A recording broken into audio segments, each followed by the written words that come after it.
Hey everyone, Sakshi here. Welcome back to Civil Score. Today we are solving 3 history MCQs. Let's go. Question 1. With reference to the patronage of the Amravati Stupa, which statement is most accurate? Was it built by Ashoka and renovated by Satavahanas? Patronized exclusively by the Sangha? Funded by collective donations of merchants, common people and nuns? Or built entirely by the royal treasury of Gautamiputra Satakarni? The answer is C. Amaravati is unique because it was not royally funded.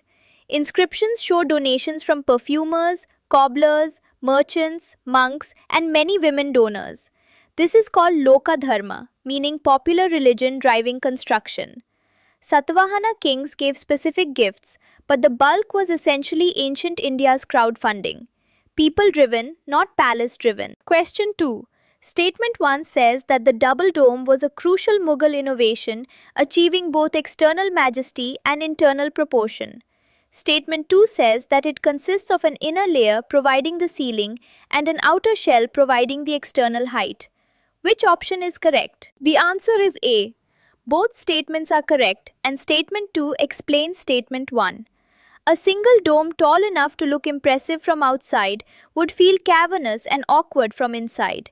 The solution was 2 separate layers. The inner ceiling sits at a human proportional height, giving good acoustics and avoiding that hollow feeling. The outer shell soars high, giving external majesty. This technique was first used fully at Humayun's tomb and later culminated in the Taj Mahal. Last question. 3 statements on Krishna Devaraya. 1. He was a polyglot who wrote in Telugu and Sanskrit but did not support Tamil or Kannada literature. 2. The Ashtadiggajas, 8 celebrated Telugu poets, were part of his royal assembly at Vijayanagara. 3. His Sanskrit work, Jambavati Kalyanam, is a drama based on a Puranic theme.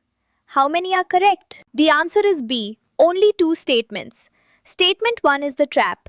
Krishnadevaraya maintained a policy of linguistic neutrality. He personally wrote in Telugu and Sanskrit, but his court actively supported Kannada poets like Mallanarya and Tamil poets like Haridasa. Never say he excluded any language. Statements 2 and 3 are correct. The Ashtadiggajas, including Allasani Peddana and Tenali Ramakrishna, represent the golden age of Telugu literature. And Jambavati Kalyanam is his Sanskrit drama on Lord Krishna's marriage to the daughter of Jambavan, a beautiful Puranic theme. That is a wrap. Subscribe to Civil Score for daily revision. All the best for Prelims 2026.